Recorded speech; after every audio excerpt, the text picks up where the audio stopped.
going to talk about the nutrition tip of the week. So last week we talked about fats and the difference between good fats and bad fats. The week before that we talked about protein, so now we felt it was fitting to talk about carbohydrates.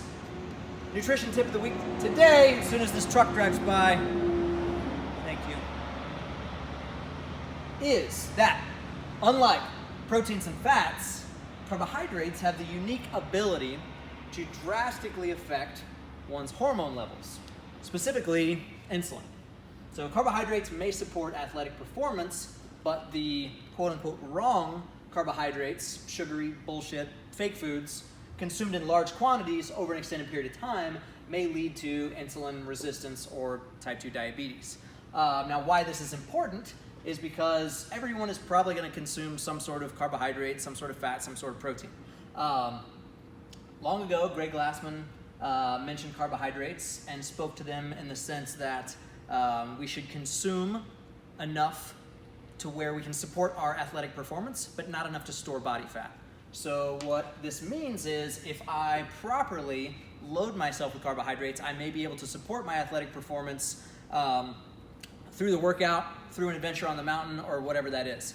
This is also why you will probably never see a top-level functional fitness athlete on a full-on ketogenic diet because their bodies probably wouldn't be able to handle that. They're gonna need some sort of carbohydrates.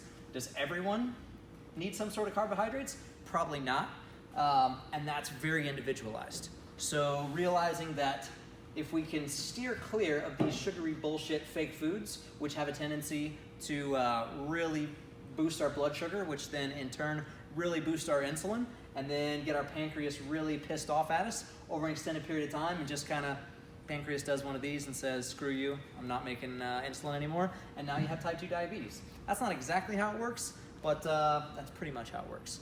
To our knowledge, there's never been a case of type 2 diabetes that was developed from eating proteins, fats, fruits, and vegetables. But most people with type 2 diabetes have had a life full of some sugary treats, all right? And everybody reacts a little bit differently. So to figure out how you react to carbohydrates, you're just gonna have to experiment a little bit with yourself. The more you can stay away from fake foods, the better.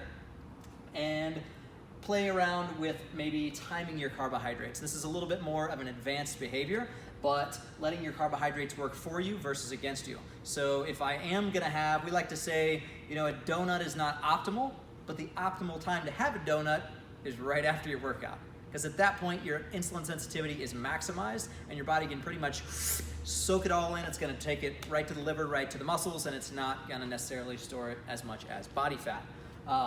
So this is why I'm rambling now, and I'm just gonna be done with it and tell you that, hey, carbohydrates have a place in every athlete's diet. You just have to figure out exactly what works for you. And that is Nutrition Tip of the Week. Thanks, guys.